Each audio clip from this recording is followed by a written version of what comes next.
All right, guys, we're going to use the beauty dish again. So if you haven't watched the beauty dish video yet, go watch that one first. So you got to see that before we launch into this because it'll help a lot. We're changing our setup a little bit. We're going to use 3 lights. We're going to do one of the most popular lighting setups that you see right now. Very, very popular with celebrities, album covers, CD covers, digital music covers, whatever you want to call them. There's a word for them, but anyway.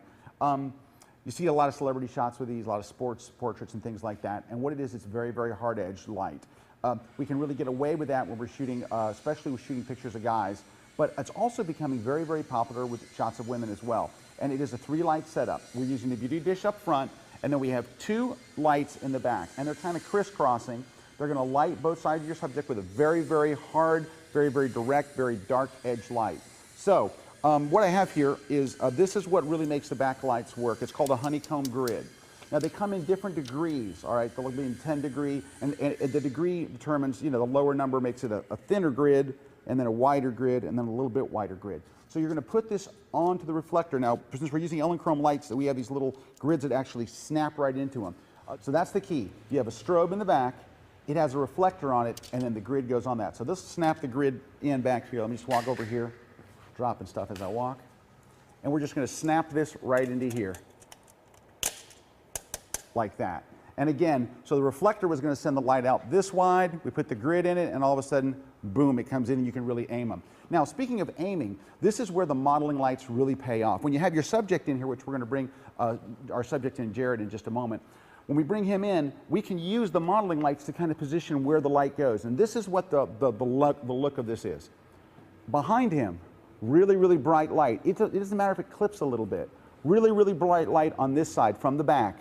Then in the front, you don't need that much light. You need very, very little light actually in the front because they're really, the main lights, the real key lights in this are the back lights, and this is just a fill up front. And you're going to have your subject stand right here. And so the key part of this and what takes the time is really just positioning those back lights. This is kind of just right above their head at a 45-degree angle. I have the sock on now. We can take the sock off and try it with the sock off. I probably wouldn't take the sock off generally if I'm shooting a woman, but with a man, the sock can come off and it can be a little more gritty. Now, what problems are you likely to run into with this? So in this case, if I put my subject here and I have one light aiming this way, look where the light aiming. It's aiming that way. This light's aiming kind of over that way. If these wind up coming too far forward, you're going to get lens flare back in your camera. And just depending on how big your studio is or where your subject is, you might have to do that. If that's the case, then what we can do is we're going to put up what are called flags. They're just literally pieces of black material. So I'm kind of creating a wall here. So you're going to shoot through this wall, and this is going to kind of help protect that one, and this protects that one. So if you're shooting and I can see the lights, then I know I need to move these in a little bit. And I'm going to shoot right in between them. I don't want to see the lights. If I don't see the lights and they can't see my camera, see, all I see now through is where the subject's going to stand. All right, I'm going to go ahead and bring Jared in. Again, I just want to make it really clear about these. We only need these if there's a lens flare. The way we've aimed those, we don't even really need them at all. But I'll show you real quick. Hi, Jared. I would only need these if I'm shooting through this way, like this, then I would use it. But if in this case I'm not going to have it, I think it'll be easier for you to see the scene if I move them, and I don't. And again, look where the lights are aiming. So they're not really aiming back at the camera.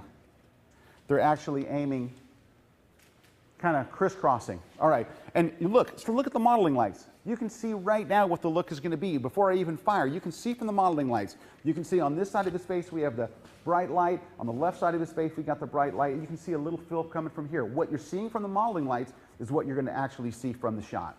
So now I'm going to back off and we're going to go ahead and take a couple of shots. And I don't mind if the back is going to clip a little. And let's look at our settings. 7200 lens, my same workhorse lens. I'm out at, say, 135. I usually like to go a little higher. Well, actually, I'm at about 150. 150 millimeter. I like to be on that far end of the lens. I like to be between maybe 150 and 200. We're in manual mode.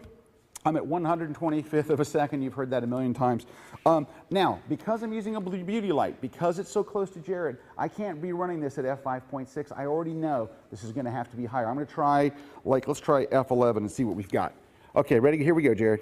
Let me have you cross your arms. Turn your body a little sideways. There we go. Very nice. Perfect. Very good. All right, now I'm just going to work with the subject for a second to get a couple more shots. but the lighting's pretty much in place. Now we just have a couple of choices. Do I want to light the background? Do I want to make it gray? Do I want to increase my shutter speed and make it darker behind him? So there's just a couple of things that we could do to tweak this, or do we want to just get rid of the background altogether? I kind of like this gray. It looks pretty good. And let's get a couple more of these. Very good. Now I'm doing kind of a more 3/4 length here. Nice, very good. Chin down just a little bit. There you go. Perfect. Very nice. Let's just check.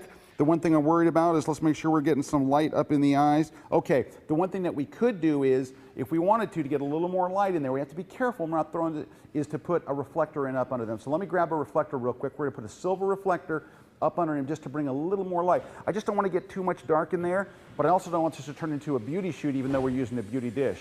So let me bring in this, and then I'm going to do one more thing. I'm going to have Brad just hold it here, and we're going to get up a little tighter. There we go. Good, Brad, right there. Perfect. Let me see what that does for the light in his eyes.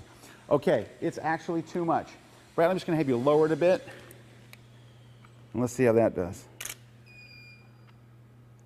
That's better. I'm at the very bottom. Okay, all right. So I'm at 1.8 up top on my strobe.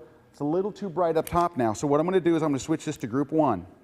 Switch this to group. And I'm going to take it down from 1.8, 1.7, 1.6, 1.5. So 3 clicks on the minus button. Turn it back to all. Put that in place, Brad.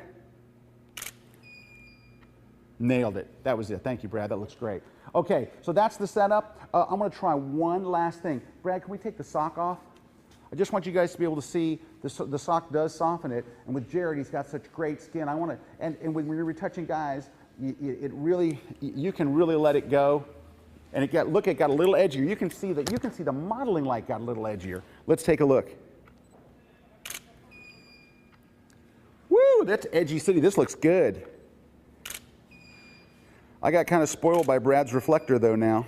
Let me just take a couple tall here. I'm not going to make him bring it back in, but nice. Great. There you have it. It's not a hard setup. It's actually a very easy setup. You're going to spend your time mostly just balancing the lights, balancing the power of the left, the right, and the front one. Thank you, Jerry.